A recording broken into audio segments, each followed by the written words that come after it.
अस्सलाम वालेकुम नाज़रीन, आप देख रहे हैं प्रोग्राम काशिफ अब्बासी के साथ। अगेन आज मुख्तलिफ इशूज़ जिस पे बात करेंगे, लेकिन मरियम नवाज शरीफ साहिबा इस वक्त पाकिस्तानी सियासत पर छाई हुई हैं। अपने वीडियो जो उन्होंने वीडियो लेकर आई मंजर आम पर, उसके बाद उनके खिलाफ एक केस के लिए दरखास्त दी गई नैब की जानिब से नैब कोर्ट को। उसमें कहा गया कि जो जाली ट्रस्ट डीड थी, उस जाली ट्रस्ट डीड के पर मुकदमा चलाया जाए इनके खिलाफ। सो ये पेशी 19 तारीख को उनकी नैब कोर्ट में है। मरियम नवाज शरीफ साहिबा आजकल ज़ाहिर जैसे मैंने कहा कि बयानबाजी और ट्वीट्स बहुत सी उनकी ऐसी मौजूद हैं। आज की उनकी ट्वीट थी कि ये मुझे हर कीमत गिरफ्तार या नजरबंद करना चाहते हैं, मगर मसला यह है कि मेरे खिलाफ कुछ है नहीं, इसलिए बेचारों को वो झूठा केस जिसमें मुझे एक बार सजा हो चुकी और जिसको हाईकोर्ट मुअत्तल कर चुकी, दोबारा खोलना पड़ा। ये इकदाम क्योंकि गैर कानूनी और मुज़क्का खेज है, इसलिए चलेगा नहीं। दूसरी ट्वीट में मरियम नवाज शरीफ साहब का कहना था कि मैं पेश ना होकर एक तो इनको गिरफ्तारी प्लेट में रखकर इनका मकसद पूरा नहीं होने देना चाहती, दूसरा अदालत में नाकाबिल तर्दीद हकायक सामने रखने और सेलेक्टेड के आलाकार नैब की स्याकारियों को अवाम के सामने लाने का मौका गंवाना नहीं चाहती। इस तरह की ट्वीट्स, इस पर भी बात करेंगे कि क्या ऑलरेडी ये बहुत से वकला का मौका है कि उनको ऑलरेडी सजा हो चुकी है। कानूनी टर्म्स में इसको डबल जेपरिटी कहते हैं कि अगर एक कानून में पहले एक केस में आपके खिलाफ फैसला आ चुका हो, तो जब तक कोई नए शवाहिद सामने ना आए दोबारा उस केस को चलाया नहीं जा सकता। क्या ये डबल जेपरिटी का केस इस पर है? दूसरी तरफ एक और वीडियो उन्होंने आज अपनी ट्वीट में लॉन्च की। उस ट्वीट में उनका ये कहना था, जो वीडियो लॉन्च की, उन्होंने कहा ये गाड़ी जो उन्होंने कहा कि जज अरशद मलिक साहब के को एस्कॉर्ट करके ग्रीन नंबर प्लेट की गाड़ी उनको कर रही है, बिलाइज ऑल क्लेम्स ऑफ जस्टिस जज अरशद मलिक, यानी झूठे हैं उनके वो तमाम तर दावे जो उन्होंने प्रेस रिलीज में किए थे। हालांकि जज अरशद मलिक साहब ने अपनी प्रेस जो रिलीज थी उसमें कोई ऐसा दावा नहीं किया कि उनकी नासिर भट्ट साहब से मुलाकात नहीं हुई। ये जो वीडियो आज की है जिसमें वो गाड़ी उनको एस्कॉर्ट करके लेके जा रही है, उनका मौकफ यही था कि उनकी मुतअद्दिद मुलाकातें हो चुकी हैं नासिर भट्ट साहब। लेकिन जो वीडियो है उस पर एक अजीब सियासत अब भी चल रही है, और सियासत मैं इसलिए कहूंगा क्योंकि उस वीडियो के आने के बाद अब बहुत से कानूनी तकाजे मजीद पूरे होने बाकी हैं। क्या तकाजे हैं कि या तो कोर्ट सो मोटो नोटिस ले, या मुस्लिम लीग नून इन जो शवाहिद नए उनके पास आए हैं इस वीडियो की सूरत में, उनको किसी कोर्ट के सामने रख दे, चाहे वो हाई कोर्ट है एक अलग दरखास्त की सूरत में, या जो केस ऑलरेडी चल रहा उस केस में कि ये शवाहिद नए आए हैं जिसके तहत एक जज साहब पर प्रेशर डालकर फैसला सुनवाया गया है। लेकिन अभी तक ये नहीं हो रहा। मुस्लिम लीग नून सियासत जरूर कर रही है इस चीज पर। सियासत से ज़ाहिर पॉलिटिकल पार्टी है, उसने पॉलिटिक्स करनी है। उनकी तरफ से बयान बार बार ये आ रहा है, साबित हो गया मियां साहब बेकसूर है, उनको बाहर निकालें। लेकिन बाहर निकालने के लिए फिर भी कोई ना कोई कानूनी रास्ता उनको लेना पड़ेगा। दूसरी तरफ आज एक गैलप का सर्वे भी आया है। उस सर्वे में 24 महीने में पहली मरतबा सिटिंग गवर्नमेंट कोई भी उसकी रेटिंग्स इतनी कम है।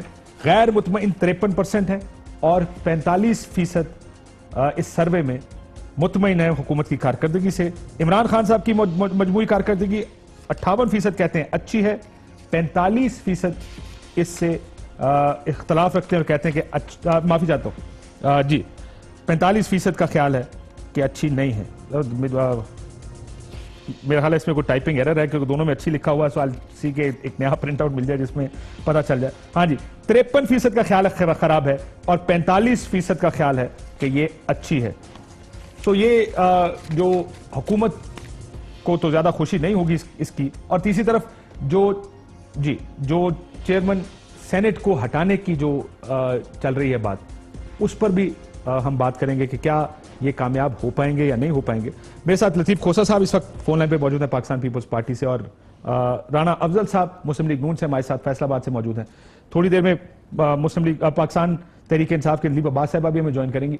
मैं जरा मेरे साथ ही मौजूद है, इनफैक्ट दिलीप अब्बास साहबा भी हमारे साथ मौजूद है। सबसे पहले एतजाज लतीफ खोसा साहब से शुरू करूंगा। खोसा साहब अस्सलाम वालेकुम। अस्सलाम वालेकुम जी। सर, ये जो डबल जेपरिटी की बात हो रही है मरियम नवाज शरीफ साहबा के केस की, आपको आपकी नजर से गुजरा है ज़ाहिर है केस, आपको लगता है कि उनको ऑलरेडी इस पे सजा हो चुकी है और ये डबल जेपरिटी का केस होगा, ये दोबारा नहीं चल सकता? जी बिल्कुल, बिला किसी शक व शुबह है कि मुझे कोई इसमें तजब्ज़ा ये कहने में कि डबल जेपर्डी के अलावा ये नैब की बड़ी भोंडी दरखास्त है। देखिए अभी तक तो अपील इन्होंने उसके खिलाफ की नहीं और इसी बिना पर उनको सजा बतौर मुआवन या सहूलतकार कह रहे हैं अपने वालिद साहब के साथ इनको हुई और इन्हीं इल्जामात पर हुई और इसी शवाहिद की बुनियाद पर हुई और वो जेर तजवीज़ है अपील में अदालत आलिया में और अपील तसलसल होता है। It is a continuation of the trial, तसलसल होता है उस ट्रायल का। तो ये तो अभी निपटा ही नहीं है, यानी ये फाइनलाइज भी नहीं हुआ, हतमी भी नहीं हुआ ये। तो ये कैसे एक नया मुकदमा कायम कर सकते हैं? ये डबल जेपर्डी की इंतहा है और मज़ा का खेज है ये दरखास्त है। नोटिस तो खैर रूटीन में शायद जज ने दे दिया क्योंकि जज वैसे भी नहीं सुनेगा, वो पहले ही अपने आप को इससे रिक्यूज कर चुके हैं कि जी मैं एक राय दे चुका हूँ, इस पर इजहार कर चुका हूँ, जुडिशियल वर्डिक्ट दे चुका हूँ, मेरे लिए मुनासिब नहीं है सुनना, और उन्होंने रेफर कर दिया था। और फिर उसके बाद अकाउंटेबिलिटी कोड दूसरी जो है जिनका अभी आप जिक्र कर रहे थे प्रोमो में, वो उनके पास केसेस जो है फिर दूसरे में चले गए थे। तो इसलिए मेरा नहीं ख्याल कि ये वो उनके लिए मुनासिब भी था इस पर नोटिस करना भी। बाहर कैप उन्होंने कर दिया है, तो मेरा नहीं ख्याल ये आगे चल पाएगा और इस मामले में कोई दो आरा नहीं हो सकती कि ये डबल जेपर्डी भी है और ये अदरवाइज भी नाकाबिल पजीराई है। ये मेंटेनेबल ही नहीं है ये दरखास्त। सो आप कह रहे हैं मेंटेनेबल नहीं है। मैं जरा राना अफजल साहब से पूछ लूं, वो कहते हैं मेंटेनेबल नहीं है क्योंकि ऑलरेडी इसमें सजा हो चुकी। मरियम नवाज शरीफ साहबा कहती है कि मुझे गिरफ्तार करना चाहते हैं हर सूरत, इसलिए मेरे खिलाफ ये केस चलाया गया। ये हुकूमत गिरफ्तार करना चाहती है राणा साहब? बिल्कुल, ये सारे हथकंडे जो हैं ये हुकूमत ही के हैं। आप शहजाद अकबर साहब के बयानात सुना करें तो वो कहते हैं कि जी वहां पे तो शहबाज शरीफ ने ये अंदर नैब के बयान दिया, फलाने ने ये बयान दिया, तो ये हैंड एंड ग्लव है और कुछ नहीं, हमें तो इसमें कोई दो राय नहीं है हमारे पास। ये बिल्कुल मिले हुए हैं और इस्तेमाल हो रहे हैं और जो तरीका कार हो रहा है। सर आज इमरान खान साहब ने क्या कहा, राणा साहब सुनिएगा, जो एनआरओ की बात कहते हैं, 3 लफ्ज सुनना चाहते हैं एनआरओ। तो सुनिएगा खान साहब ने आज कराची में क्या बात कही है, क्योंकि एक साइड का व्यू ये है कि मुझे हर सूरत गिरफ्तार करना चाहते हैं, दूसरी साइड का व्यू है कि जी हम गिरफ्तार क्या, ये तो एनआरओ मांगना चाहते हैं, सुनना ये चाहते हैं, इस वजह सारा कुछ कर रहे हैं। सुन लीजिएगा खान साहब ने क्या कहा। पहले दिन से ये अफरा तफरी उन्होंने मुल्क में फंसाई हुई है कि सारे मुल्क में कि जी मुल्क आगे नहीं चल रहा, गवर्नमेंट गिरा दो। ये सारा इनका मकसद एक है। ये 3 अल्फाज मेरे मुंह से सुनना चाहते हैं, एनआरओ। ये सुना चाहते हैं मैं गवर्नमेंट भी बड़ी जबरदस्त हो जाएगी, तरक्की भी हो जाएगी मुल्क में, सिर्फ अगर मैं इनको ये 3 लफ्ज कह दूं। राणा साहब तो कहते हैं 3 लफ्ज कह दूं तो सब ठीक हो जाएगा। देखें, ये इमरान खान से बात शुरू होती है और उनके पार्टी के अंदरीब अब्बासी साहिबा और इन सारे लोगों तक पहुंचती है कि ये आपकी अटेंशन डाइवर्ट करना चाहते हैं। आज की सबसे बड़ी खबर ये है कि ये ताजरों से मिले और ताजरों ने उसके बाद अपना हड़ताल का ऐलान कर दिया। ये है आज का पाकिस्तान कि वजीर आजम कराची गए, ताजरों से मिले और ताजर तंजीमों ने उसके बाद 13 तारीख की हड़ताल की कॉल दे दी। ये हमारी अटेंशन डाइवर्ट करना चाहते हैं, कौम की अटेंशन डाइवर्ट करना चाहते हैं। मरियम नवाज गिरफ्तार होने के लिए तैयार है, कोई मसला नहीं है, और इससे इस हुकूमत के खिलाफ अवाम में नफरत और बढ़ेगी। हम हर वो कुर्बानी देने के लिए तैयार हैं जिससे अवाम के अंदर इस जमात के लिए नफरत बढ़े और पाकिस्तान को आजादी मिल जाए इस फाशिस्ट रजीम से। जिस तरीके से ये किसी को कहता है मुछों से पकड़ के अंदर करना है, किसी को कुछ कहता है, किसी को एनआरओ का, इसको तो एनआरओ का मतलब नहीं पता मेरे ख्याल में। आज तक एक शख्स जो वजीर आजम है उसको ये नहीं पता कि मैं एनआरओ दे नहीं सकता, और फिर एनआरओ करता है, तो फिर उसकी अकल और दानिश के ऊपर हम क्या बात करें। हमें दुख होता है कि हमें यह बात करनी पड़ती है। अगर आप बनी गए हैं तो खुदा के लिए कोई ग्रेसफुल तरीके से कंडक्ट कर लें कौम को। ये आज का अलमिया है और मुल्क जो है वो तबाही के दहाने पे खड़ा है। इनको एनआरओ की फिक्र है, इनको मरियम नवाज की फिक्र है, इनको अपोजिशन के लीडर्स की फिक्र है। मुल्क कहां जा रहा है और क्या हो रहा है वो उसके लिए इनके पास टाइम नहीं है। बिल्कुल। सो अंदरीब अब्बास साहब, वो आपने राणा साहब को सुना, मुस्लिम लीग नून का मौकफ ये है कि मुल्क खराब हो रहा है, हमें एनआरओ नहीं चाहिए। ये तो पुराना मौकफ है कि कौन दे रहा है, कैसे दे रहा है। खान साहब से एनआरओ मांग रहे हैं, वो कहते हैं एनआरओ की वजह से ये सारा क्या शोर, मरियम साहबा की ट्रस्ट डीड, जिस दिन वो वीडियो लेके आई अगले दिन ट्रस्ट डीड का केस की दरखास्त चली गई। आप ये कह रहे हैं कि इसमें कोई कोऑर्डिनेटेड एफर्ट नहीं है। अब खोसा साहब भी कह रहे हैं डबल जेपटी का केस है, और वकला से भी बात हुई, सबका ख्याल है कि ये ऑलरेडी सजा हो चुकी है उनको इस केस में? Kashif thank you. देखिए ये कह रहे हैं अटेंशन डाइवर्ट कर रहे हैं, अटेंशन डाइवर्ट तो ये खुद कर रहे हैं। मतलब वो एक होता है ना, डूबते को तिनके का सहारा चाहिए, डूबते को वीडियोस का सहारा चाहिए। मरियम नवाज बैठ के 1.5 घंटे की प्रेस कॉन्फ्रेंस करती हैं, और किस पे कि मेरे पहले था कि मुझे क्यों निकाला, मेरे अब्बू को क्यों निकाला, और वो बैठ के उस प्रेस कॉन्फ्रेंस के बाद फतवा दायर कर देती हैं, जूरी जज बन के कहती हैं कि इससे प्रूव हो गया कि ये इनको बाइज्जत बरी कर दें। मतलब वो माइंडसेट चला ही नहीं गया कि मैं बादशाह हूं, मैं बादशाह की बेटी हूं, तो no rule applies to me, उनको आप बरी कर दें, मैंने कह दिया तो हो गया। मेरे पास मर्सिडीज है लूटी हुई टैक्स पेयर के पैसों की, 2 साल नोटिस पे नोटिस आ रहा है, लेकिन मैं उसको लेके फराटे भरती हुई जाऊंगी। फिर उसके बाद मैं टोल टैक्स पे नहीं करूंगी, मैं बगैर टोल टैक्स पे किए चली जाऊंगी। तो ये जो बादशाहत वाला माइंडसेट है, उनको यकीन ही नहीं आ रहा कि अगर हम 40 साल लूट लूट के इतने हमने फ्लैट बनाए, इतना कुछ किया और कोई हमें पकड़ नहीं सका, अब हमने मुशर्रफ से भी छूट गए हम, तो अब ये कैसे हो सकता है? हाउ डेयर दे टच अस। तो सारी अटेंशन तो ये डाइवर्ट कर रहे हैं। मुझे बताएं, उस पूरी 1.5 घंटे की प्रेस कॉन्फ्रेंस में सवाए इसके कि जी ये हमारे साथ हो रहा है और मेरे फैमिली के साथ हो रहा है, कोई अवाम की बात हुई नहीं हुई। उसके बाद आप देख लें बिलावल को, वो प्रोडक्शन ऑर्डर्स पे अपने सारे जलसे कर रहा है, प्रोडक्शन ऑर्डर आए ना आए। मुझे बताएं कि अटेंशन डाइवर्ट कौन कर रहा है? यही लोग कर रहे हैं। और क्यों कर रहे हैं? क्योंकि इनको पता है कि ये जो केसेस हैं ये तो लेकिन साथ ही आपस में हर पॉलिटिकल पार्टी इस वक्त मईशत पर भी बात कर रही है। अंदलीब अब्बास साहिबा वो इकोनॉमिक स्लो डाउन पर भी बात कर रहे हैं, बजट पर बात कर रहे हैं, उसको मुस्तरद कर रहे हैं। जाहिर है ये सारा एक पैकेज है। ये कहना गलत होगा कि सिर्फ एक चीज पर बात हो रही है, हर चीज पर बात हो रही है। लेकिन राना अफजल साहब, ये वीडियो की बात की बीबी ने कि वीडियो ले आई और बड़ी लंबी प्रेस कॉन्फ्रेंस हुई, उसके बाद का तरीकाकार तो बड़ा वाज़ेह है। उसका तरीकाकार आप सुन लीजिएगा। मुस्लिम लीग नून की पॉलिटिक्स उसके बाद क्या है, इस वीडियो के आने के बाद कहते हैं जी बस साबित हो गया मियां साहब बेगुनाह है, उनको रिहा करें। सुनिएगा कि किस किस्म की बयानबाजी मुस्लिम लीग नून की तरफ से हो रही है, क्योंकि इसके अगला स्टेप भी शायद मुस्लिम लीग नून को ही लेना पड़ेगा। पहले सुन ले कि क्या कह रहे हैं।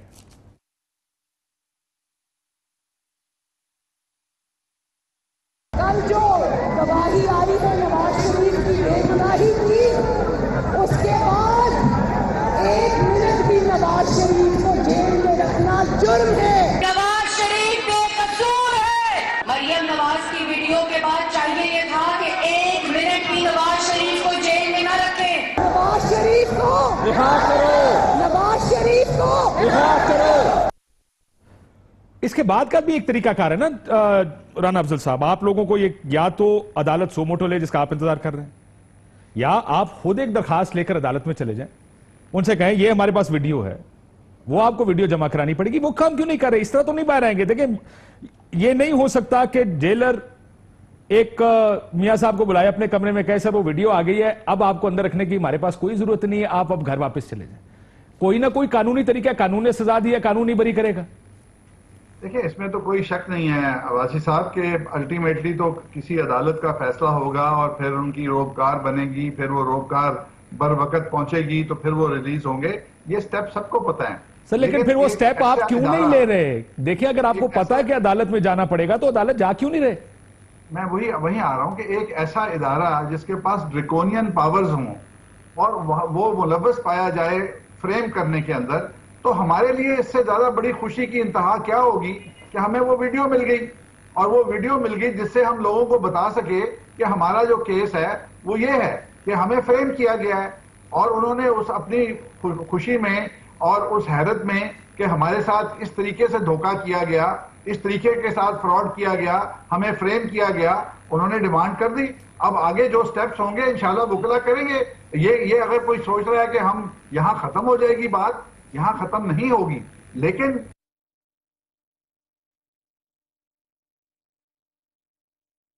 वो कहे कि ये आवाज मेरी नहीं है, तो फिर अब यहां तो टके टके की चीज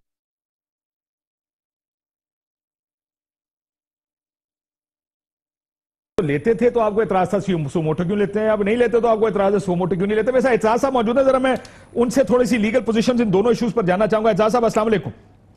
वालेकुम सलाम। एजाज साहब, इससे पहले कि मैं वीडियो पर जाऊं, मरियम नवाज साहिबा का केस दायर है, उस पर ये बहस चल रही है, वो पेश होने जा रही हैं, लेकिन क्या उनको सजा, ये बहस है कि क्या उनको सजा हो चुकी है ऑलरेडी और ये डबल जेपरिटी का केस है कि उनको दोबारा जाली डीड में नहीं बुलाया जा सकता?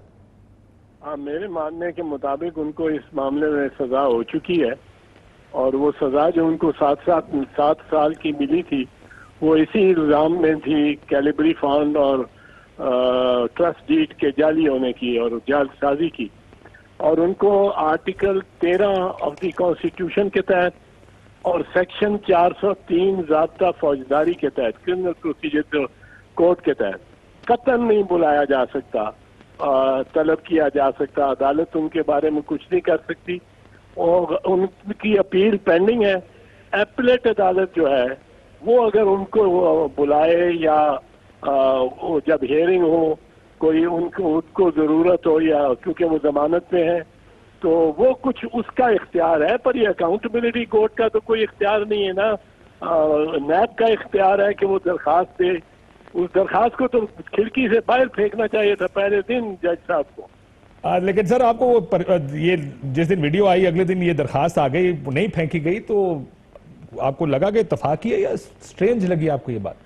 नहीं, मुझे तो इत्तेफाक नहीं लगा ये, क्योंकि जो वीडियो है वो अपने तौर पे वो भी एक दिलचस्प कहानी है, वो दूसरी तरफ से दिलचस्प कहानी है, सब कुछ ये भी हो रहा है। वीडियो अगर मियां नवाज शरीफ की बेगुनाही का सबूत किसी किस्म का वो मुस्लिम लीग नवाज के पास आ जाता है, तो उनको तो बड़े बेचैन होना चाहिए कि वो फौरन जाके अदालत में पेश करें उसको। अब एक एक दिन जो मियां नवाज शरीफ जेल में काट रहा है वो मुस्लिम लीग नवाज के कैदी हैं, क्योंकि मुस्लिम लीग नवाज के पास वो स्मोकिंग गन है, वो वीडियो है, वो वीडियो जो ओरिजिनल और अनकरप्टेड अनटेम्पर्ड वीडियो, जिसमें से खैर निकाल के मीडिया को दिखाने के लिए, तो आप अगर 1.5 घंटे की वीडियो है या घंटे की वीडियो है तो प्रेस कॉन्फ्रेंस में 20 मिनट के लिए ही निकालेंगे, वो तो करप्टेड हो सकती है और उसमें बहस हो सकती है। पर जो ओरिजिनल है, फोरेंसिक एक जो टेस्टिंग है और फोरेंसिक ऑडिट जो है वो उस ओरिजिनल पे होना है। ये कानून और फोटोग्राफी का जो मामला है, ये फोटोग्राफी का मामला कोई 150 साल से अदालतों में आ रहा है और रिकॉर्डिंग इस किस्म में बड़ा जरूरी है। 4-5 चीजें सर, लेकिन एक बात जी मैं जरा इसकी तफसील में जाने से पहले मैं जानना चाहता हूं आपसे तफसील, लेकिन आपने कहा फोरेंसिक ओरिजिनल का हो सकता है। मैं शाहिद खान अब्बासी साहब की बात सुन लीजिएगा, उन्होंने कल एक प्रेस कॉन्फ्रेंस की थी, उन्होंने कहा हुकूमत फोरेंसिक करा चुकी है। जरा उन्होंने कहा कि जी हम अब लड़ना नहीं चाहते। How do you interpret Muslim League Noon की ये पोजीशन? ऑल्दो आप कह रहे हैं उनके हाथ में एक स्मोकिंग गन है, लेकिन वो उसको इस्तेमाल क्यों नहीं कर रहे? जरा सुनिएगा शाहिद साहब ने क्या कहा। 20 मिनट की वीडियो पेश कर दी है, वो काफी है, इसके बाद किसी चीज की जरूरत नहीं है। उसको हुकूमत ऑथेंटिकेट भी करा चुकी है, क्योंकि हमने भी कराई थी, हम जानते हैं कि उसकी हकीकत क्या है। वो कहते हैं हम जानते हैं इसकी हकीकत क्या है। अब आगे अगला जुमला हमारे प्रोड्यूसर साहब ने निकाल दिया, उन्होंने कहा कि जी हम लड़ना नहीं चाहते। पता नहीं उन्होंने क्यों निकाला, लेकिन इसमें उन्होंने ये भी कहा कि हम मजीद वीडियोस नहीं लाएंगे, हम लड़ना नहीं चाहते। एजाज साहब, ये पहले भी वीडियो से जो अंकल दो दाएं बाएं बैठे हुए थे जो प्रेस कॉन्फ्रेंस में, वो पहले भी वीडियो पे एम्बैरस लगते थे मरियम बीबी ने जब वीडियो पेश किया। पर इसमें जो बात ये तो बिल्कुल मज़ाक का खेल है, जो शाहिद खान अब्बासी से तवक्को नहीं है। एक संजीदा सियासतदान है, साबिक वजीर आजम है, कि वो कहें फोरेंसिक हो गई। ये फोरेंसिक कैसे हो गई है? फोरेंसिक तो उस बंदूक की होती है, उस पिस्तौल की होती है जो अभी आपके पास है, आपने पेश ही नहीं किया अदालत में। वो कोई फोरेंसिक किस तरह करवा सकता है? उसकी फोरेंसिक होगी उस वक्त जब मरियम बीबी या मुस्लिम लीग नवाज का कोई दूसरा लीडर ऑन ओथ अपना एफिडेविट के साथ अदालत में पेश करेगा, और 2 अदालतों में सिर्फ पेश किया जा सकता है दुनिया में। एक इस्लामाबाद हाई कोर्ट जिसमें अपील पेंडिंग है, और एक सुप्रीम कोर्ट जिसकी सुओ मोटो की कोई इख्तियार है, और किसी अदालत में पेश नहीं किया जा सकता। वहां जब तक ये पेश नहीं करते तो ना फोरेंसिक हो सकती है, ना कोई मियाँ साहब, काशिफ मियाँ साहब एक जुडिशियल ऑर्डर के तहत जेल में है, उनको इंतजामी या एग्जेक्टिव ऑर्डर से निकाला नहीं जा सकता। वो सुपरिटेंडेंट जेल या होम सेक्रेटरी बुला के मियाँ साहब को कह के कि गेट खुला है, आप जाएं, आपके हक में तो वीडियो आ गई है और वो जो जज ने कंफेस कर ले, ये नहीं हो सकता। एक जुडिशियल ऑर्डर होना पड़ेगा, और उस जुडिशियल ऑर्डर को हासिल करने के लिए मुस्लिम लीग नवाज को तो तड़प रहा होना चाहिए, उनको तो अदालत में पहुंच के इस प्रेस कॉन्फ्रेंस में होना ये चाहिए था कि ख्वाजा हारिस साथ बैठे होते और ख्वाजा हारिस ये क्या बताते कि हमने ये पिटीशन तैयार कर ली है, जो हम कल इस्लामाबाद हाई कोर्ट में या कल सुबह सुप्रीम कोर्ट में 9 बजे फाइल करने जा रहे हैं, और हम आपको उस वक्त इसकी सारी कॉपी पेश कर देंगे। और उसके साथ वो वीडियो दे, ओरिजिनल अनएडिटेड अनकरप्टेड वीडियो उसके साथ फिर पेश करना पड़ेगा उन साहब को जिन्होंने वीडियो ली है, उन साहब को जिन्होंने ऑडियो रिकॉर्डिंग की है, क्योंकि इनमें मिसमैच है थोड़ा सा। ऑडियो रिकॉर्डिंग उसके करीब तर थी, वो जो भट्ट है नासिर भट्ट, उसके करीब तक थी, वो उसके साथ लगी हुई थी, वीडियो दूर थी। तो ऑडियो और वीडियो का मैंने सुना है कि वो उन्होंने मैच किया है। अब जहां मैच किया है जिस स्टूडियो में, वहां पे भी जो शख्स जिसने वो मैचिंग की है ऑडियो की और वीडियो की, उसको भी पेश और हल्फ लेके वो बयान देगा अपना अदालत में। जो टेक्नीशियंस आप कह रहे हैं, जिरा होगी, जो टेक्नीशियंस हैं जी, और उन पर जिरा होगी। अच्छा, जिरा भी होगी। और फिर ये अगर ऑथेंटिक हुआ, और मैं समझता हूँ ऑथेंटिक होगा, मैं नहीं मान सकता कि इतनी सीनियर क़यादत सारी एक इतनी बड़ी जमात की जिसने 30 साल हुकूमत की है इस मुल्क में, वो बैठ के वहां और सारी मरियम बीबी के दाएं बाएं आप देखें, is the cream of the Pakistan Muslim league, वो बैठे हुए हैं और वो कोई जालसाजी करेंगे, मैं नहीं मानता हूं। पर ये होगा फोरेंसिक ऑडिट के बाद अदालत का फैसला। जिस तरह बीबी शहीद और आसिफ साहब के बारे में जब ऑडियो टेप्स निकली, काशिफ आपको याद होगा, बिल्कुल याद है सर, तो एक तहलका मच गया, सुप्रीम कोर्ट में वो ले गई। अब वो ऑडियो टेप्स थी सिर्फ, पर आप एक दिलचस्प बात देखें कि यहाँ तो जज ने डिनाई कर दिया। तरदीद अगर जज ने ना की होती, तस्लीम कर लिया होता, जज ने कहा इसमें कत्तो बरीद हुई है, इसमें कट एंड पेस्ट जॉब हुई है, मेरी आवाज मेरे किसी जुमले को किसी दूसरे से मिला दिया। वो जो टेप्स बीबी की और आसिफ की थी, उनको ना मलिक कयूम ने डिनाई किया, ना खालिद अनवर ने डिनाई किया जिनकी टेप चली, ना सैफुर रहमान साहब और शहबाज शरीफ साहब ने भी डिनाई नहीं किया, राशिद अजीज ने डिनाई किया, जस्टिस ना सैफुर रहमान ना शहबाज शरीफ आज तक डिनाई नहीं किया।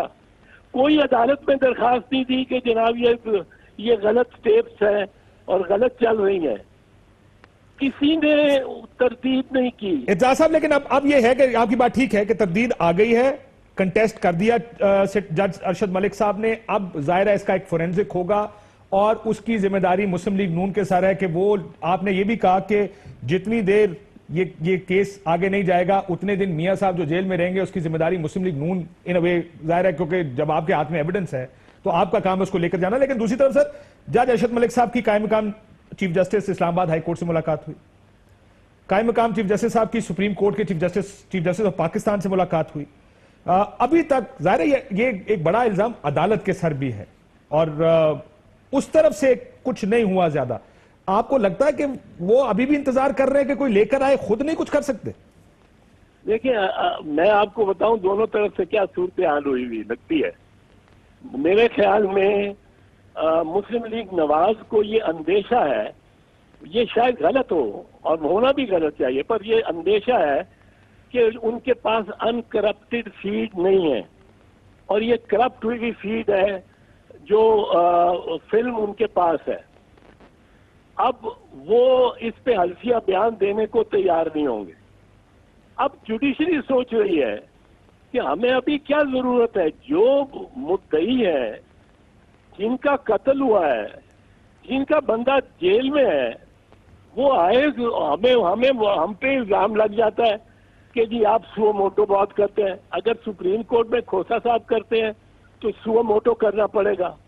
अगर chief justice Islamabad high court इसमें इनिशिएटिव लेते हैं तो एक अपील जिसकी अभी बारी नहीं आई, उसको अब अखबार टीवी पे सुन के खबरों को, वो अपील है, वो मैटर ऑफ रिकॉर्ड है, उस पे खबरों पे सुन के और वो ले ले नोटिस ले ले, वो किसका, उसके पास तो सुओ मोटो का पावर भी नहीं है। हाई कोर्ट के पास सुओ मोटो की कोई पावर नहीं है। ठीक, जब अपील लगेगी तो वो ये अगर पेश करना चाहेंगे तो पेश कर देंगे।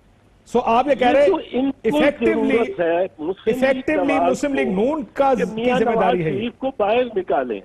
ठीक, और जितनी जल्दी निकल सकते हैं वो फोरेंसिक हो, वो उसका टेस्ट हो, लेबोरेटरी टेस्ट होंगे, कंप्यूटर पे होंगे, आप हलफनामे देंगे, आप 4, 5, 6 लोगों के हलफनामे बशमूल पटिशनर के, और ये जो फरमाते हैं शायद खाकान अब्बासी साहब के फोरेंसिक हमने करा लिया या गवर्नमेंट ने करा लिया, कोई करा ही नहीं सकता।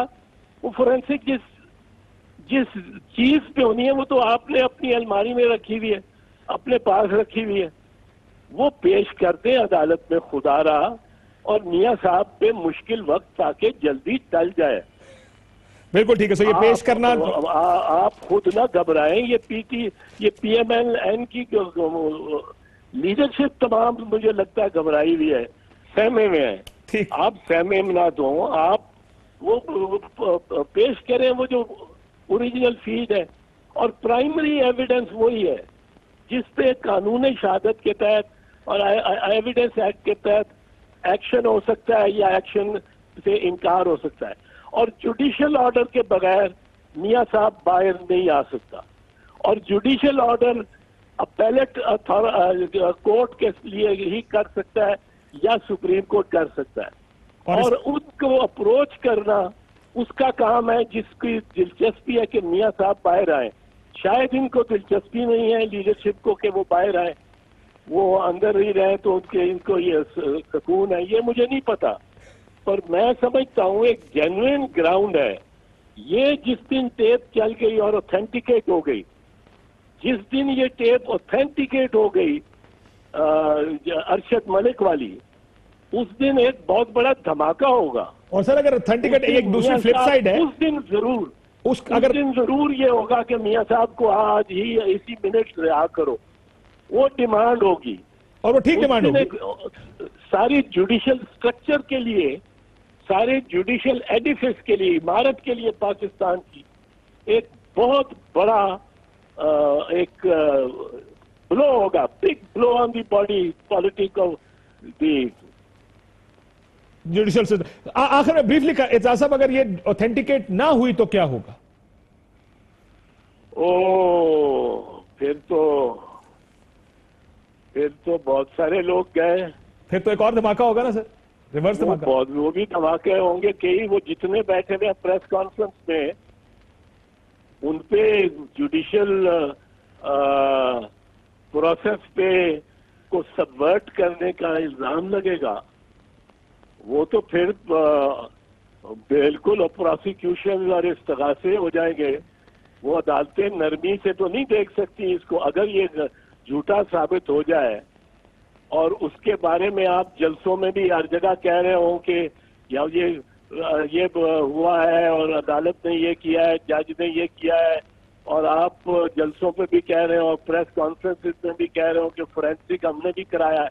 अब तो शायद खाकान अब्बासी ने भी तस्दीक कर दी है कि ये दुरुस्त है, बिल्कुल फोरेंसिक हमने भी कराया है, और गवर्नमेंट भी भाग गई एक फोरेंसिक करा के। लेकिन एतजाज साहब एक और बड़ा इंटरेस्टिंग आर्गुमेंट कि अगर वो बिल्कुल पेश करते ही नहीं है इसको और इसको नहीं परसू करते, फिर क्या होगा?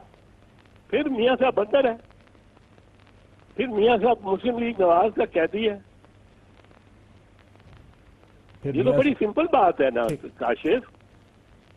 अगर साईं ही नहीं छुड़ाना चाहते अपने कैदी को, अपने लीडर को, तो कोई आप और मैं क्या कर सकते हैं? और जब उनके पास एविडेंस ही उनके पास है उसकी बेगुनाही का, और एक रीट्रायल ऑर्डर होगा, मियाँ साहब बाहर आ जाएगा, और उसका जो सबूत है वही अगर मेरे पास है और मैं उसको अदालत में देने को तैयार ही नहीं हूँ, और अदालती हुक्म के बगैर वो बाहर नहीं आ सकते, तो फिर तो मेरे पे मुझे लोग बजा तौर पे कहेंगे कि मैं दिलचस्पी नहीं रखता हूँ उनके अपने लीडर की रिहाई पे, और मैं किसी साजिश में मेरा मुलव्वस हूँ उसको अंदर रखने की।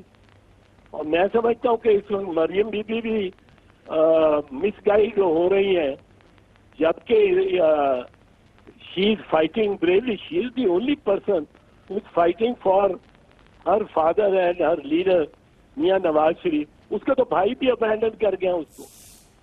बिल्कुल ठीक है, बहुत शुक्रिया एतजाज अहसन साहब। आपने कहा कि उनके सारे abandon, Maryam Nawaz Sharif is the only one fighting, but अब राना अफजल साहब आपने सुना, उनका कहना है कि आपको ही जाना पड़ेगा। देखिए, मैं बड़े गौर से सुन रहा था बात। एक तरफ तो उन्होंने बताया कि फोरेंसिक का जो था, एक दो बातें करना चाहूंगा। जब वो टेप हमें मिली होगी तो हमने भी उसको ब्लाइंडली पेश नहीं किया होगा, हमने अपने लेवल पे फोरेंसिक उसका कराया होगा। जिस फोरेंसिक की बात एतजाज अहसन साहब ने की, वो एक लीगल और कोर्ट की जुरिस्डिक्शनल फोरेंसिक रिपोर्टिंग है, जिसका प्रोसीजर उन्होंने बताया और बड़ा वो तवील है, और वो मैं समझता हूँ होना चाहिए और हमारी जमात को फॉलो करना चाहिए। बट राना साहब, you do realize it doesn't matter what you do or don't know. What matters is what you can prove in a court of law. बिल्कुल, मैं उसी पे आ रहा हूं। हमें वो करना होगा जो उन्होंने प्रोसीजर बताया। He is a very eminent lawyer और उनकी बात कमजोर नहीं। देखिए, मुझे जिस चीज पे हैरत हो रही है कि एक तरफ तो उन्होंने कहा कि judiciary might sleep over it and सॉलो it, दूसरी तरफ उन्होंने कहा कि इसके ऑपोजिट साइड पे कॉन्सिक्वेंसेस बहुत सीवियर हैं कि जुडिशरी कहेगी हमारे साथ आपने ये क्या किया। तो मेरा this is the triggering point जहां पे जुडिशरी को सुओ मोटो लेना चाहिए। सब बोले कि कह रहे हैं, एतजाज साहब ने ये भी कहा ना, अगर मुद्दई खामोश है तो जुडिशरी क्या करेगी। हाँ, तो अगर एक तरफ अगर देखिए, इसको इस तरह देख लें कि अगर आपके पास उनका आर्गुमेंट ये होगा, आई एम ओनली प्रीएम्प्टिंग व्हाट और अज्यूमिंग व्हाट एतजाज साहब आर्गुमेंट वुड बी कि जनाब आपके पास प्राइमरी जो सबूत है वो तो आपके पास है। अब जुडिशरी ये तो नहीं सोच सकती कि आपके पास ठीक है गलत है। जाहिर अगर आपका ठीक होता तो अभी तक अदालत में होता, क्योंकि मियां साहब अंदर है, आपकी तो पहली कोशिश होनी चाहिए पहले दिन वो बाहर निकल है। देखिए, ये एक अजम्पशन आपकी ठीक हो सकती है, लेकिन ऑन द अदर हैंड जब इतना बड़ा सजा का मामला है कि जुडिशरी की इज्जत एट स्टेक है, और अगर वो गलत प्रूव हो जाती है तो वो जो साथ भी बैठे थे लोग उनको भी सजा हो जाएगी और कंटेम्प्ट होगा और बड़ा लंबा चौड़ा होगा। तो इज दिस नॉट इनफ कि जुडिशरी सुओ मोटो ले? बिकॉज उनकी अगर इज्जत वो जो है वो हर्ट होती है या हो सकती है, तो फिर मेरा ख्याल है कि ये एक सुओ मोटो का जेन्युइन केस है। सर, लेकिन मैंने इस जैसे एतजाज साहब को कहा कि अरशद मलिक साहब की मुलाकात हुई कायम मकाम chief justice Islamabad high court से, उनकी मुलाकात हुई चीफ जस्टिस ऑफ पाकिस्तान से। जाहिर है मुलाकातें तो हो रही हैं, इसमें कंटेंट क्या मैं नहीं जानता, अभी जाहिर है अंदर क्या बात हो रही है। आई एम श्योर इस इशू पर भी कहीं ना कहीं बात हुई होगी, बट ये जाहिर है ये तो आला अदलिया के जो हमारे ऑनरेबल जजेस हैं वो ज्यादा बेहतर जानते हैं। लेकिन आई एम श्योर कि इसके ऊपर बातचीत हो रही है, but end of the day ये जिम्मेदारी कि आप क्यों अदलिया पर डाल रहे हैं, दैट वाज एतजाज अहसन साहब क्वेश्चन कि आप ये अदालत पे क्यों छोड़ रहे हैं, ये तो आपका काम है।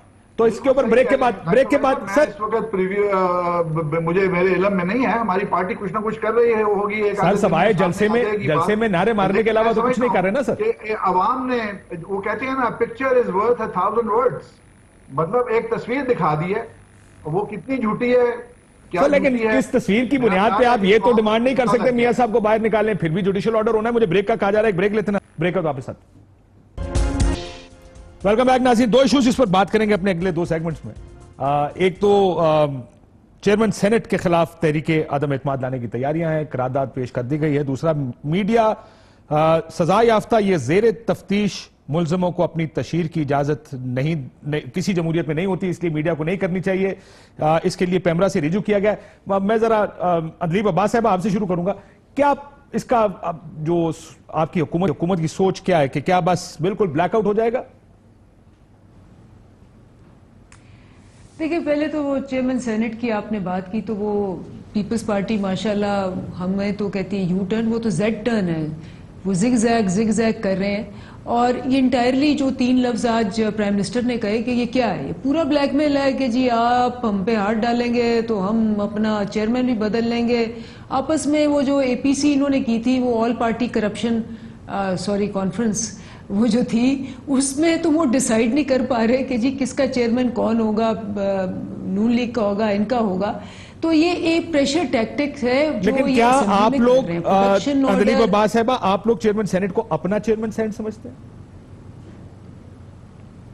आई थिंक एक मुश्तरका चेयरमैन सेनेट था जिसमें सबकी रजा शामिल थी, और उसमें एक बहुत बड़ा फैक्टर था कि जो छोटे प्रोविंस से है तो छोटे प्रोविंस को इस वक्त हमें तरजीह देनी चाहिए। तो उसके ऊपर अब जब हो गया कंसेंसस, तो इस वक्त मुझे बताएं रीजन क्या है उसको चेंज करने का। एक रीजन के अलावा तो कोई रीजन नहीं है ना। वो जो बार बार ये कहते हैं कि जी इट्स अ टोटल, जिसको कहते हैं ब्लैकमेल है, कि आप जैसे जैसे एहतसाब तंग होगा, इनकी चीखें भी ज्यादा निकलेंगी और इस किस्म के हथकंडे भी ज्यादा होंगे। तो ये तो बड़ा ऑब्वियस है। जहां तक मीडिया का ताल्लुक है, देखें मीडिया में अब एक सेकंड जरा पहले चेयरमैन सेनेट को सॉर्ट आउट कर ले, उसके बाद फिर मीडिया पर आते हैं। राणा साहब, वो कहते हैं क्यों हटाना चाहते हैं, वो वजह बताएं। एक देखिए, 2 बातों की मुझे समझ नहीं आई। एक तो री इलेक्शन हो रहा है और उसको ये कह रही है ब्लैकमेल है। री इलेक्शन तो अभी प्राइम मिनिस्टर का भी होना है, तो वो भी ब्लैकमेल होगा। ये इलेक्शन प्रोसेस है और ये प्रोसेस जो है इसको आप रोक नहीं सकती। दूसरे वो ये कहते हैं कि वो ब्लैकमेल किया जा रहा है, और वो ये भी नहीं कहा कि वो हमारा है। एक इलेक्शन एक इलेक्टोरल प्रोसेस है। जो कार्रवाई आप लोग कर रहे हैं वो गैर जमहूरी है।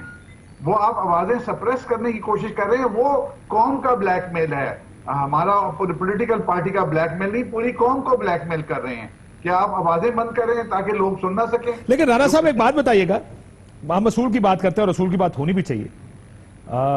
जिस वक्त सजरानी साहब चेयरमैन सेनेट बने थे, आपकी उस वक्त की हुकूमत को बड़े रिजर्वेशन, बड़े तहफुजात थे कि पीपल्स पार्टी कोई और गेम खेल रही है। आपको उस वक्त के बयान सारे याद होंगे। कितनी खूबसूरत है हमारी सियासत और हमारी जमहूरियत कि हम 6 महीने साल बाद माफी मांग के कहते हैं उप्स सॉरी गलती हो गई, करेक्ट कर लेते हैं।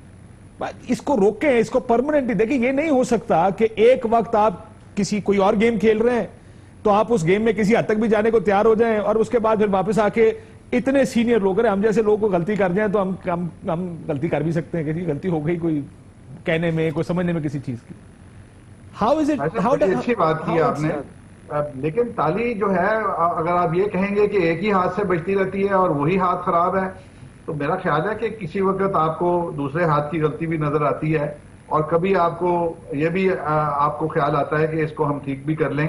तो मेरा ख्याल है कि इस पे ना ही ज्यादा बात करें कि कैसे इलेक्ट हुए, क्या हुआ, उन चीजों को हम बहुत दफा डिस्कस। अगर आज पॉलिटिकल पार्टी जो हाउस में बैठी हैं वो एक करेक्शन लाना चाह रही हैं बकौल उनकी सोच के मुताबिक, तो मेरा ख्याल है सर पहले तो ये बता देना ये आखिरी करेक्शन है या आगे मजीद गलतियां होंगी, मजीद इस तरह की करेक्शन रहेंगे? अच्छा, चलता रहेगा क्योंकि ये दूसरा हाथ भी है और एक हाथ भी है। सिर्फ एक हाथ गलती राणा साहब तुसी कह रहे हो कि इस किस्म दी चीजां होंदियां रहणगियां ते ओदी करेक्शन नहीं होती रहेगी। यानी हमें ट्रेजेडी है हमारे मुल्क की और मुझे कोई वे आउट नजर नहीं आ रहा। ठीक, ट्रेजेडी है, इसका वे आउट कोई नहीं है। मैं एक छोटा सा ब्रेक ले लूं, उसके बाद जरा जो पाबंदी लग रही है या ये बात की जा रही है किस हद तक गवर्नमेंट पाबंदी से मुराद क्या है आपकी, क्या होना चाहिए क्या नहीं होना चाहिए, इस पर बात करते हैं। एक ब्रेक लेते नाज़रीन, ब्रेक के बाद वापस आते हैं। वेलकम बैक नाज़रीन। अदलीब अब्बास साहिबा, जो मीडिया पर पाबंदी या बयानात पर उन लोगों के जो सजा याफ्ता है या जेर तफ्तीश है उनके बयानात पर पाबंदी, किस हद तक पाबंदी? देखिए, पहली बात तो यह है कि आप कंपेयर कर लें एक वो पीटीवी होता था जिसमें आप एक लफ्ज नहीं बोल सकते थे। ये वो पीटीवी है जो आजाद हो गया है। ये वो असेंबली होती थी जिसके अंदर माइक बंद कर दिए जाते थे 4-4 साल, और ऑपोजिशन जो पीपल्स पार्टी है उसकी भी तकरीरें नहीं होती थी और हमारी भी तकरीरें नहीं होती, सारी तकरीरें फ्री होती हैं। ये वो मीडिया होता था जहां एक चैनल को 38 करोड़ रुपए की एडवर्टीजमेंट मिलती थी और दूसरे चैनल को 1 करोड़ की भी नहीं। ये वो मीडिया होता था जहां अपने फेवरेट लोगों को पीटीवी का हेड, पीसीबी का हेड, आप पेमरा का हेड बना देते थे। तो ये वो मीडिया और जो मैनिपुलेशन मीडिया की तब थी और अब बहुत फर्क है। जहां तक पाबंदी की बात कर रहा हूं, ये मंडी बाउद्दीन का जलसा फर्ज करें हो रहा है, किया मरियम नवाज शरीफ साहिबा ने, उस पर शोर उठा, या इस तरह की चीजें भी आप पाबंदियां लगाएंगे आप दिखाने पर? हमारा कोई पाबंदी नहीं है अगर वो विद इन रूल्स है। अगर आप उन इदारों का जिनके ऊपर कॉन्स्टिट्यूशन के अंदर आया हुआ है कि those institutions have to be respected, और अगर वो क्रिमिनल्स हैं और क्रिमिनल्स को आप ग्लोरीफाई कर रहे हैं तो वो ऑब्वियसली रूल्स के तहत उन पे पाबंदी लगेगी। अब ये जो बाकी इंस्टीट्यूशंस हैं, पेमरा, बाकी जो है सारे, पीटीवी, आपको भी पता है कि इनका क्या हाल हुआ है, इनको कैसे तबाह किया हुआ है, और इनको रिफॉर्म होते और इनको बेहतर होते टाइम लगेगा। जहां तक अभी मीडिया का सवाल है, जितनी फ्रीडम मीडिया को अब है, पिछले 5 साल से देख लें, पिछले 5 साल में मीडिया खरीदा गया, पिछले 5 साल से में मीडिया और मीडिया जो इंस्टीट्यूशंस हैं, जो उनका हाल किया गया रेगुलेटरी इंस्टीट्यूशंस का, वो सबके सामने। ठीक, राणा साहब आखिर में जरा थोड़ा सा मुझे बताएं, अगले चंद दिनों में आपको नजर क्या आ रहा है? क्योंकि मरियम बीबी के जो मैं ट्वीट्स देख रहा हूं, उनके बयानात, ये तो कोलिजन कोर्स लग रहा है। आपको क्या लग रहा है कि लड़ाई या ये झगड़ा फड्डा होएगा?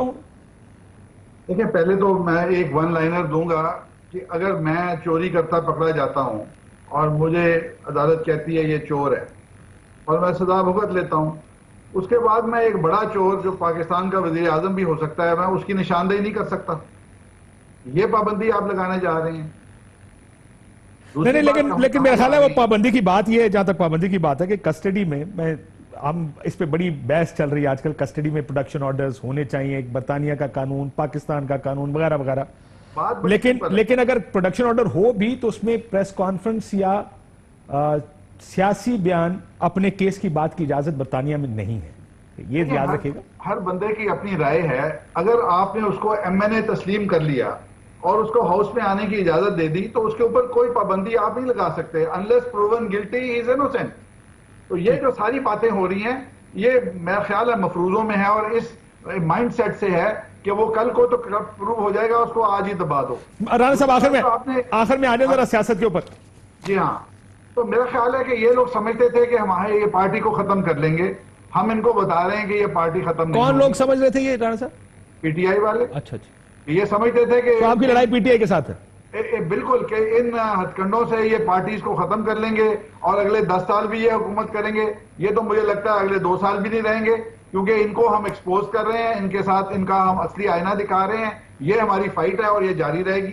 ठीक, ये लड़ाई जारी रखें, लेकिन सर रसूल और आप लोग क्योंकि नजरियात की बड़ी बात कर रहे थे पिछले कुछ दिनों में और रसूल की बात कर रहे थे, देखें अगर आपने निजाम ठीक करना है तो निजाम एक वीडियो देने से और 3 वीडियोस घर में रखने से ठीक नहीं होता।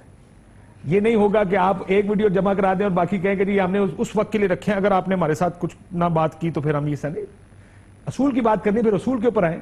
अगर आपको लगता है ज्यादती हुई है सर, कोई why would you care about sensitivities? देखिए, हमारी जजमेंट को भी थोड़ा सा वजन दे। कल कोई अगर ये कहे, कल अगर कोई ये कहे मियां साहब को हुकूमत से बाहर रखना मुल्क के मफाद में, तो मान लेंगे।